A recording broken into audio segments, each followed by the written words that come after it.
We're getting close to the end game in the referendum, and David Cameron is clear what he wants to talk about: the economy, especially this. Pull out of the single market. We want to get out of the single market and pulling out of the single market. If we were outside the single market, you wouldn't have a single market. Rules for the single market. But he faced relentless questioning, particularly on immigration, and the audience were ready to take him on. Here's just a flavour. That is not answering the question. I was going to do Turkey if you want me to do Turkey. I'm an English literature student. Yeah. I know waffling when I see it, Right. OK? And today, again, he's been having to deal with the I word.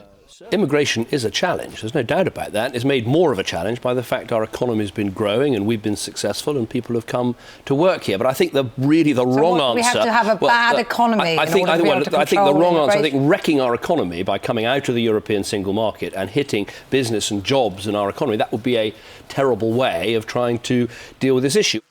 He's now started to say Leave are going to win thanks to the issue of immigration. But when he says that we can maintain control of immigration whilst remaining a member of the European Union, people increasingly know this Prime Minister is simply not telling the truth. I must say, I don't believe a word that he says anymore. I really don't.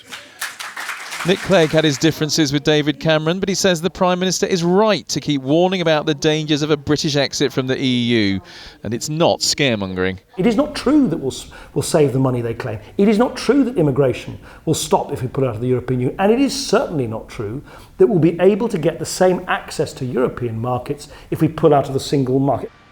His decision to hold a referendum has opened the door for Britain to leave, even though he wants to stay.